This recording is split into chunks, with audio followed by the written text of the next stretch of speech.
Hi எல்லாருக்கும் வணக்கங்க. Welcome back to my channel தியாவும் நானும். இன்றைக்கி நம்ம வீடியோவில் கோதுமை தோசை எப்படி பண்ணுறதுன்னு தான் பார்க்க போகிறோம். வாங்க வீடியோக்குள்ளே போகலாம்.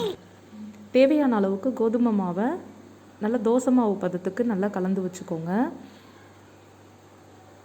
பாருங்கள், நம்ம கலந்து வச்சுருக்கிறதோட தன்மை இந்த அளவுக்கு இருக்கணும்.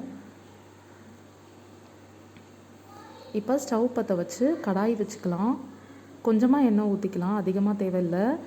எண்ணெய் நல்லா காஞ்சதுக்கப்புறமா கடுகு போட்டுக்கலாம்.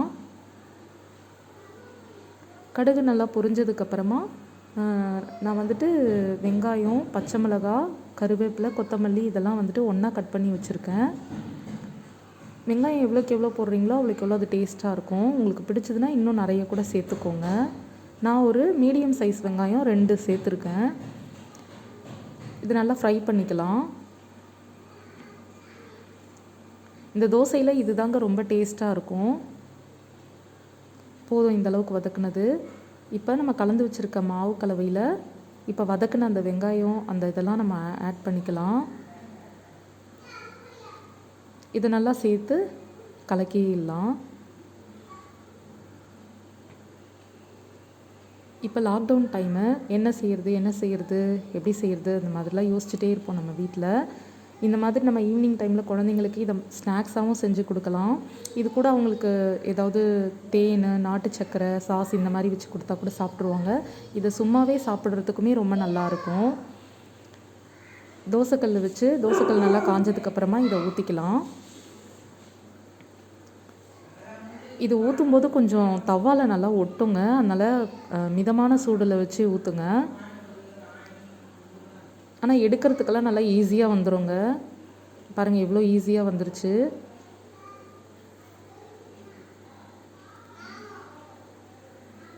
பிடிக்காதவங்க கூட இது சாப்பிடுவாங்க. அடுத்த தோசையும் ஊற்றி எடுத்துக்கலாம்.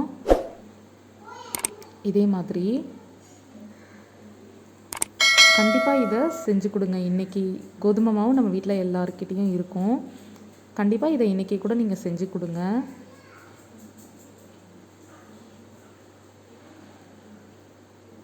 டெய்லியும் ஒரே டிஃபனாக செய்கிறதுக்கு இந்த மாதிரி நம்ம ஏதாவது வித்தியாசமாக செஞ்சு கொடுத்தா சாப்பிட்டுப்பாங்க. இது எல்லாருக்கும் தெரிஞ்சது தான். பாருங்கள் எவ்வளோ முருகலாக இருக்குது. அவ்வளோதாங்க, எடுத்துருங்க. இது கூட தொட்டுக்கிறதுக்கு பார்த்தீங்கன்னாக்கா காரக்குழம்பு, மீன் குழம்பு, கார சட்னி இந்த மாதிரி கொஞ்சம் காரம் சுருன்னு இருக்கா மாதிரி இருக்கிறத வச்சு தொட்டு சாப்பிட்டோம்னா ரொம்பவே டேஸ்ட்டு சூப்பராக இருக்குங்க. நீங்களும் இது போல் செஞ்சு கொடுங்க.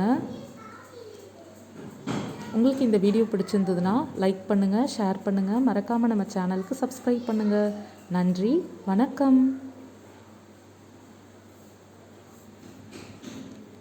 இருங்க எங்கே போகிறீங்க? இந்த 2 வீடியோவையும் பாருங்கள், கண்டிப்பாக உங்களுக்கு பிடிக்கும்.